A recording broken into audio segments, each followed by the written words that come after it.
Assalamualaikum warahmatullahi wabarakatuh. Apa kabar anak-anakku sekalian?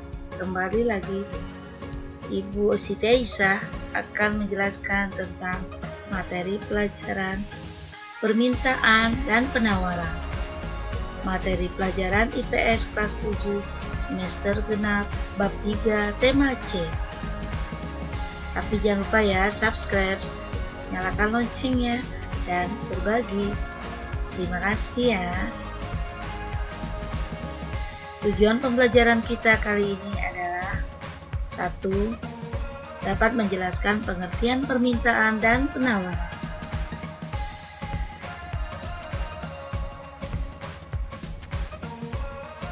2. Dapat menganalisis hubungan permintaan dan penawaran.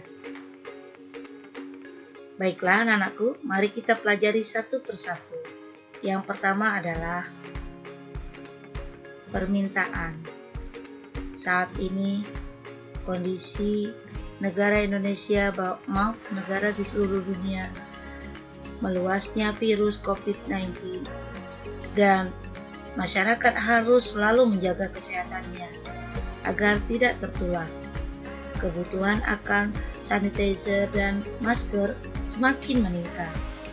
Untuk itulah masyarakat membutuhkan masker. Harga masker semakin mahal, namun masyarakat tetap membelinya. Jumlah barang yang ingin dibeli oleh masyarakat dengan berbagai tingkat harga tertentu disebut permintaan. Kemampuan manusia untuk melakukan permintaan terhadap barang dan jasa sangatlah terbatas. Keterbatasan manusia dalam melakukan permintaan dipengaruhi oleh faktor-faktor tertentu, seperti 1. Harga barang.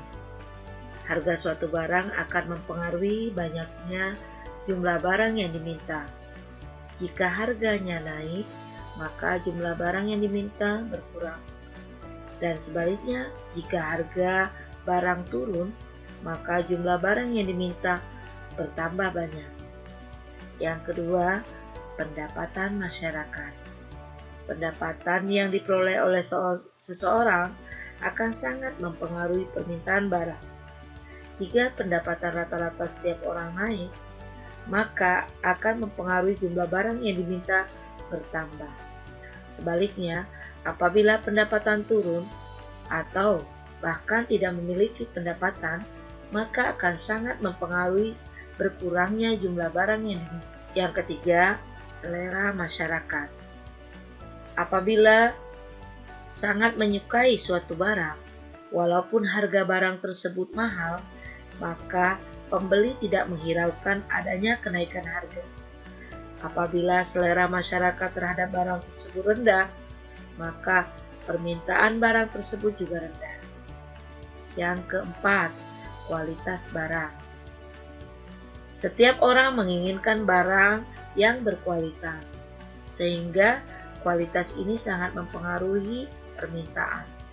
Jika kualitas barang bagus, maka harga barang tersebut lebih mahal dibanding dengan barang yang sama namun kualitasnya lebih rendah.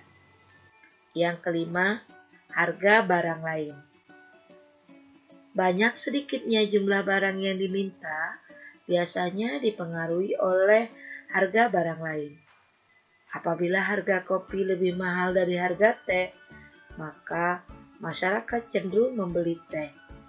Akan tetapi, kalau harga kopi lebih murah dari harga teh, mereka yang uangnya terbatas membeli kopi yang merupakan pengganti teh.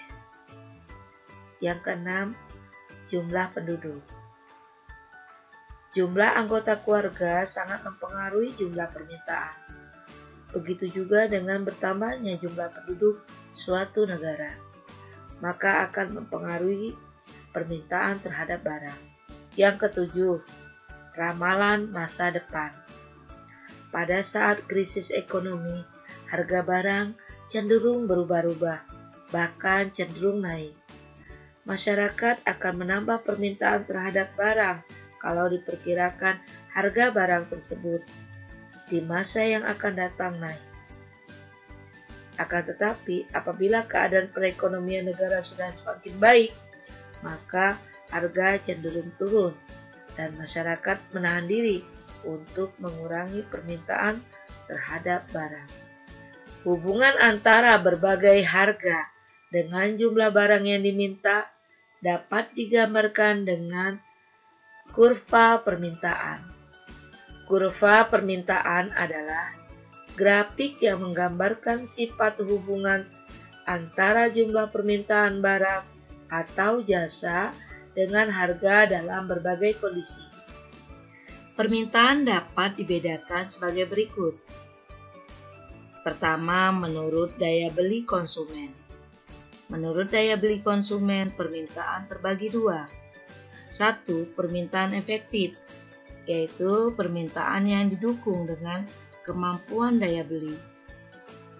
Dua, permintaan potensial, yaitu permintaan yang didukung dengan kemampuan daya beli tetapi belum melakukan transaksi. Kedua, permintaan menurut jumlah konsumen. Satu, permintaan individual, yaitu permintaan dari masing-masing orang terhadap suatu barang. Dua, permintaan pasar, yaitu permintaan yang dilakukan oleh masyarakat pada umumnya. Pembahasan yang kedua adalah penawaran. Untuk memenuhi kebutuhan akan permintaan barang dan jasa masyarakat, diperlukan kesediaan produsen dalam memproduksi berbagai barang pada tingkat harga yang disebut sebagai penawaran. Penawaran biasa dilakukan oleh pedagang atau produsen sebagai penghasil barang. Tinggi rendahnya jumlah barang yang ditawarkan tergantung dari harga barang. Apabila harga barangnya naik, maka jumlah barang yang ditawarkan cenderung bertambah. Dan sebaliknya, apabila harga barangnya turun, maka jumlah barang yang ditawarkan cenderung berkurang. Dengan demikian, penawaran ialah kesediaan penjual untuk menjual berbagai barang pada tingkat harga dalam waktu tertentu.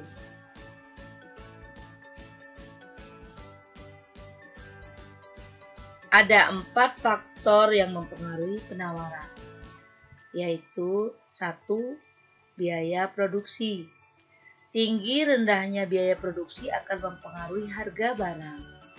Bila biaya produksi tinggi, maka produsen akan mengurangi jumlah produksi barang, dan akibatnya penawaran berkurang. Sebaliknya, jika biaya produksi murah, maka akan semakin banyak barang hasil produksi dan penawaran akan bertambah. Yang kedua, faktor teknologi. Teknologi yang digunakan dalam memproduksi barang akan mempengaruhi jumlah dan kualitas barang hasil produksi. Semakin tinggi teknologi yang digunakan dalam memproduksi barang, maka kualitas dan jumlah barang hasil produksi bertambah. Dan ini mempengaruhi pada naiknya jumlah penawaran. Yang ketiga, harapan akan mendapatkan laba. Dengan harapan memperoleh keuntungan atau laba yang banyak, maka produsen berlomba untuk meningkatkan produksinya, serta memperluas dan mengembangkan usahanya, guna memperoleh keuntungan yang besar. Yang keempat, faktor-faktor non-ekonomi. Faktor-faktor non-ekonomi misalnya bencana alam, larangan impor, dan kebijakan pemerintah akan sangat mempengaruhi pada penawaran. Hubungan tentang harga dan penawaran dapat kita lihat pada grafik penawaran yang kita sebut kurva penawaran. Kurva penawaran adalah grafik yang menggambarkan sifat hubungan antara harga suatu barang dengan jumlah barang yang ditawarkan pada waktu tertentu dan tempat tertentu. Demikian pembelajaran kita kali ini. Tetap semangat belajar selalu mencuci tangan, dan gunakan masker, terutama saat keluar rumah. Ikuti protokol kesehatan. Wassalamualaikum warahmatullahi wabarakatuh. Terima kasih sudah menonton ya. Sampai jumpa pada video berikutnya.